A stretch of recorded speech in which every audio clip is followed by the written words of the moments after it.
और अब 10 मिनट में 50 खबरों पर नजर डालेंगे। पुंछ में सेना की गाड़ी पर आतंकी हमला, 5 जवान शहीद, जांच में जुटी एजेंसियां, इलाके को घेरकर सर्च ऑपरेशन जारी।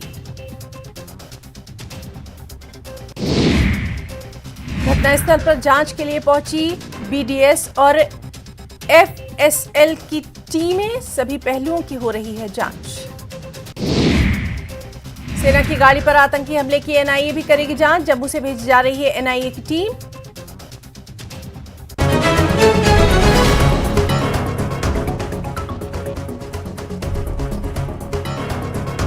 एलजी मनोज सिन्हा ने की आतंकी हमले की निंदा, हमले के खिलाफ कई जगह प्रदर्शन, शहीदों को दी जा रही है श्रद्धांजलि। पुंछ में सेना की गाड़ी में लगी आग, आतंकवादी घटना, सेना का बयान, घटना में 5 जवान शहीद, 1 घायल। भाटा धुरिया में आतंकियों ने बारिश और धुंध का फायदा उठाकर वारदात को दिया अंजाम।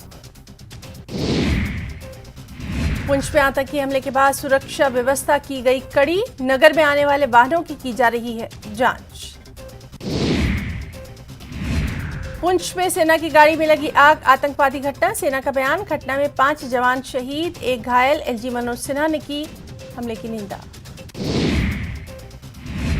सेना के वाहन पर हमले के खिलाफ जम्मू में विरोध प्रदर्शन, विश्व हिंदू परिषद यानी वीएचपी और अन्य संगठनों ने हमले की निंदा, शहीद जवानों को श्रद्धांजलि। पुंछ हमले में शहीद हुए 5 जवानों को श्रद्धांजलि दी जा रही है। हमले के विरोध में प्रदर्शनों का सिलसिला भी जारी, अखनूर के कामेश्वर मंदिर में शहीदों को दी गई श्रद्धांजलि। पुंछ आतंकी हमला, सूत्रों के हवाले से बड़ी खबर, हमले में चीन में बने ग्रेनेड का इस्तेमाल हुआ, पाकिस्तान के रास्ते पहुंचाने का दावा। पुंछ आतंकी हमले की जांच हुई तेज, मौके पर पहुंची बम स्क्वाड की टीम, एसओजी एफएसएल की टीम भी मौके पर मौजूद, पूरे इलाके में सर्च ऑपरेशन जारी। बारामूला में अलग अलग कार्रवाई में 3 नशा तस्कर गिरफ्तार, नशीला पदार्थ भी बरामद।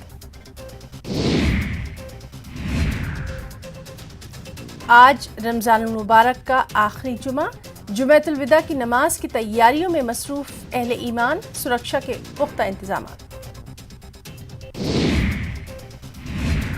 पीएम मोदी आज सिविल सेवा दिवस कार्यक्रम को करेंगे संबोधित, अधिकारियों को मिलेगा सम्मान।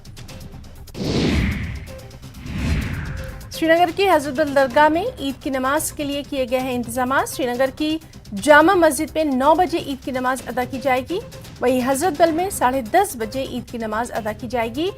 मौसम खराब होने की वजह से ईदगाह में नहीं होगी ईद की नमाज।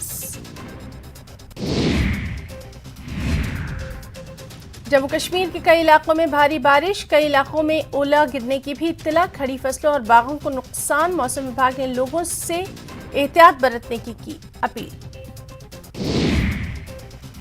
बानीपुरा में आग की वारदात, आग लगने से 2 मंजिला रिहायशी घर जलकर खाकस्तर, लाख रुपए का नुकसान, पुलिस मामले की कर रही है जांच। श्रीनगर लेह राजमार्ग पर यात्रा करना हो गया आसान, गांदरबल जिले में 2 लेन स्टील ट्रस ब्रिज पर एक तरफा ट्रांसपोर्ट की अनुमति, पुल निर्माण के अंतिम चरण में। गुज्जर और बकरवाल समुदाय के छात्रों को प्रोत्साहित करने के लिए सांबा पुलिस ने सीमावर्ती गांव में एक भव्य शैक्षिक जागरूकता कार्यक्रम का किया आयोजन, बच्चों के बीच स्कूली बैग और स्टेशनरी भी वितरित किए गए। कुपवाड़ा जिले में पिछले 4 दिनों से लगातार बारिश, इस बीच हुई बर्फबारी की वजह से किसान भी फिक्रमंद।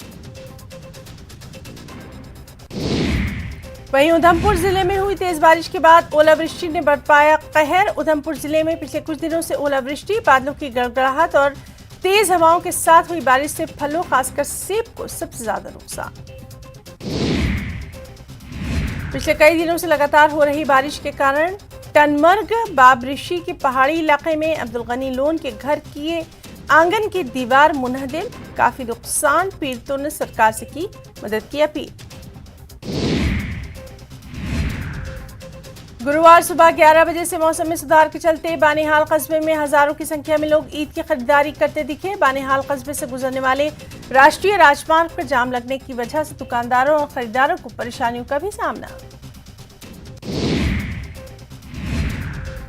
जिला कठुआ में प्राइमरी स्कूल हाथन की खस्ता हालत। स्कूली बच्चे और स्थानीय लोगों ने किया नाराजगी का इजहार। लोगों ने कहा 1992 में बनाए गए स्कूल की दीवारें आज भी मिट्टी की।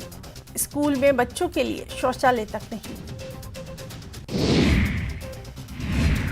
सेना की गांधरबल बटालियन द्वारा एक इफ्तार पार्टी का आयोजन। पार्टी का उद्देश्य सिविल प्रशासन और पत्रकारों सहित समाज के सभी वर्गों के साथ संबंधों को गहरा करना। डीसी डोडा विशेष महाजन ने ईद से पहले पूरे जिले का दौरा किया। उनके साथ अन्य अधिकारी भी रहे मौजूद। ईद के त्योहार को सुविधाजनक बनाने के लिए डीसी डोडा ने भदरवा में जामा मस्जिद और ईदगाह का किया दौरा। तो 10 मिनट में 50 खबरों में फिलहाल इतना ही। नमस्कार।